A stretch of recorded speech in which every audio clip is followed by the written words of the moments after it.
My goodness. And it's one thing to talk about surviving the brunt of the storm, right? But then it's just the weeks after that these people have to try and survive. And with the weather conditions, yeah, blue skies out there, calm after the storm, maybe, but hot, humid, miserable for these people. Yeah. Yes, absolutely. And that's why the governor said today, just hearing some of his press conferences, if you're out of the area, do not come back. There's nothing for you to come back to as far as being able to live. Right. At the current moment. I mean, your place might be okay, but you can't live right now. And you'll be in the way. Yeah, that's true. And the things are still down. There's still a lot of flooded roads and whatnot. Big problems there continuing. And as we've mentioned, it's going to take several weeks for all of this to get all out of here. Okay, let's look at the big picture. I want to give you the latest here on the tropics in general, and then we're going to go back and look a little bit more here with Ida. We still have a couple of systems that we're keeping an eye on. We're about to reach the peak of hurricane season heading into the month of September, and we have the newest storm, Tropical Depression 12, forecasted to become Larry.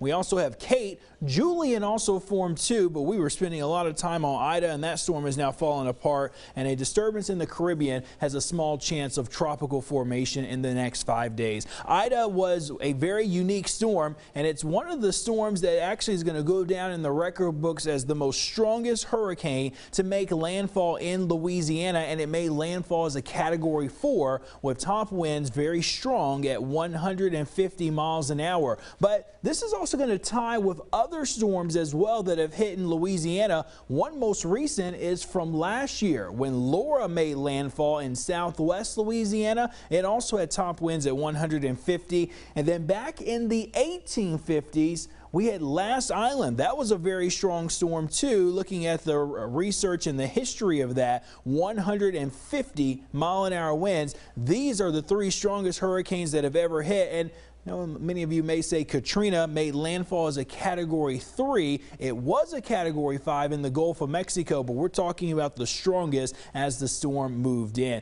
There's a look at the radar for tonight. Still a couple of showers in this region, but overall things have really quieted down, so they should have a fairly dry night, but they are going to continue to deal with the heat. These are their temperatures forecasted for tomorrow, upper 80s and low 90s, but with a heat advisory in effect, it's going to feel like the upper 90s to maybe as hot as 105, so anything to help cool them down will be nice. Speaking of a heat advisory, we have that in play for tomorrow. Our temperatures hot as we ended the month. 98 Tyler, 99 in Lufkin, 95 in Longview.